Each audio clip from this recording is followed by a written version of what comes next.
అయ్యా మహానుభావ, మీకు కోటి నమస్కారాలయ్యా. నమస్కారం నమస్కారం. ఎవరు నువ్వు, ఎందుకు వచ్చావు? అయ్యా మాది పక్కూరు కేశాపురం అయ్యా, మీ దగ్గరకు వచ్చానయ్యా. మీది కేశవపురం అయితే మాది రామచంద్రపురం. ఇప్పుడు ఏం చేద్దాం? అలా కూర్చో. ఏం లేదయ్యా, ఏమి లేంది ఇక్కడ ఎందుకు?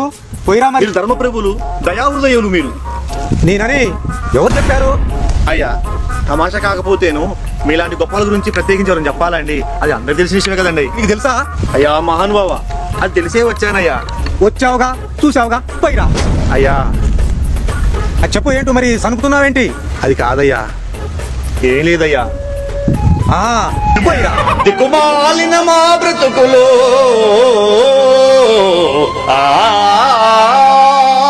దిక్కుమాలిన మా బ్రతుకులు ఉద్ధరించుటకై ఉద్భవించినవో ఉత్తమ కిరణమా, నీ కీర్తి ప్రతిష్ట గర్వంబు నలు దిక్కులా ప్రజ్వరిల్లుగాక. ఏమి ఆ కవిత్వం, ఏమి ఆ భావాచారం, ఏమి మమ్మల్ని వర్ణించడం.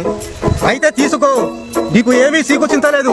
సంవత్సరంకు సరిపడా నీకు అన్ని వసతులు కల్పించదను. ఓ మహానుభావా, ఆయా మహాపురుషుడా, ఉత్తమ పురుషులు నువ్వు మహాపురుషుడు అయ్యా. ఏమి మా భాగ్యము, ఏమి మా భాగ్యము.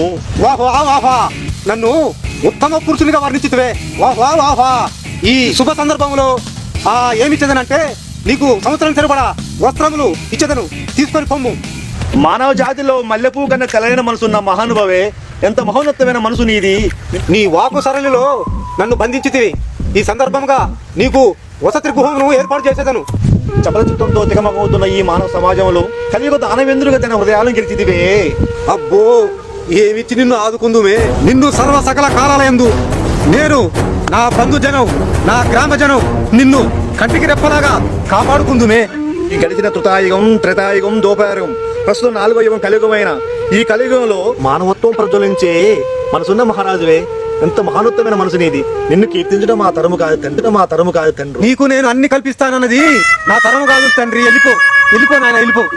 అదేంటి మహానుభావ, ఒక్కసారే మాట తప్పితిరి. నన్ను కీర్తించడం నీ వల్ల కాదంటివి. ఇస్తానన్నది నా తరము కాదు తండ్రి, నా తరము కాదు.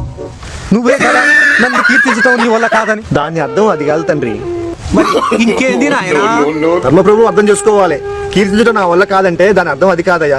నేను కీర్తించే కీర్తల కన్నా పొగడే పొగడ్తల కంటే మీరు చాలా గొప్పవాళ్ళయ్యా. అందుకనే మేము కీర్తించడం నా తరం కాదని చెప్పి తిని. అయితే వెళ్ళిపో. అదేంటి తండ్రి, ఒక్కసారి అలా కోపగించుకుంటారు ఎందుకు నా మీద? ఇప్పటిదాకా నన్ను దొర అంటివి, రాజు అంటివి, మహారాజు అంటివి, చివరికి కీర్తించుటకు నీ వల్ల కాదంటివి. ఓహో, నీకు అలా అర్థమైందా? నువ్వు ఎలా అర్థమైనా నీకు నేను ఏం సాయం చేయను. పో. అదేందయ్యా అలా అంటారు? నేను అలానే అంటాను. అరే వెళ్ళిపోయా. అయ్యా మీరు అలా కోపగించుకుంటారు కానీ మీ గురించి చుట్టుపక్కల 20 గ్రామాల పైగా మీరు దానకర్ణుడు చేతికి మొగ లేకుండా దానధర్మాలు చేస్తున్నాను విని మీ దగ్గరకు వచ్చి తీరా చూస్తే మీరు ఇలా చూసేదేముంది, గోంగూర కట్ట. మాకే ఏమి లేక ఎవరినో ముట్టుదామని చూస్తున్నాం. నమ్మలేనయ్యా మీరు చెప్పేది. ఇంకా వెతుకు లేకున్నా మీసాలకు సంపెంగా నువ్వు రాసుకొని తిరుగుతున్నావు. అయ్యా మీరు సరదా కాకపోతేను నాకేదైనా సాయం చేసి వస్తుందని మీరు అలా మాట్లాడుతున్నారు కదండి. అసలు నీకు ఎవరు చెప్పిండ్రా చేతికి ఎముక లేకుండా దానం చేస్తుండని? నీకు ఎవరు చెప్పిండు? వెళ్ళి వాడికే చెప్పుకోపో. ఒట్టి అబద్ధాలే. దయా హృదయం, జాలిగుణం, మానవత్వం ప్రజలించే మహోన్నతమైన మనసున్న మహారాజువే. మమ్మల్ని చూసి ఎంత గొప్పవారు అనుకుంటున్నారు కాదు, ఇవన్నీ అబద్ధాలేరా? అరే అవన్నీ ఒట్టి అబద్ధాలని వెళ్ళి చెప్పురా. మీరు నాకేదైనా సాయం చేస్తారని ఎంత దూరం నుంచో కొండంత ఆస్తి మీ దగ్గరకు వచ్చానయ్యా నేను. అరే ఎవరు రమ్మరా నిన్ను ఇక్కడికి? నీ దురాశ, నీ ఆశే నిన్ను ఇక్కడికి రప్పించింది.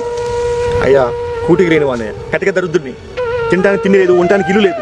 నాకు మీరే ఏదైనా సాయం చేసి పెట్టండి అయ్యా. అలా మాట్లాడకండి అయ్యా. చూడటానికి నీ కంటికి ఉందాగా గొప్పగా కనిపిస్తున్నావు, కానీ లోపటంతా డొల్లేరా. ఏమీ లేదు.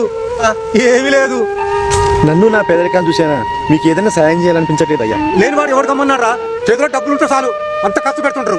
ఆ డబ్బులు ఉన్నప్పుడు అందరూ విందులు, వినోదాలు, తాగుడు, మందు, విందు, చిందులేస్తారు. అదే డబ్బు అయిపోయినప్పుడు అడుక్కు తింటారు. నాకు డబ్బు ఉన్నప్పుడు నేను విలాసాలు, విందులు, వినోదాలు చేశాను మీకు ఎవరు చెప్పారయ్యా? మేము కూడా గొప్పగా పోయి అన్ని పోగొట్టుకున్నావురా. ఇప్పుడు ఈ ఒండెత్తుల చేతులు పెట్టాలని చూస్తున్నావురా. ఇప్పుడు నేను చెప్పేది ఏంటంటే ఇప్పటికైనా కష్టపడి సంపాదించుకోండిరా. ఎవడి నెత్తిన చేతులు పెట్ట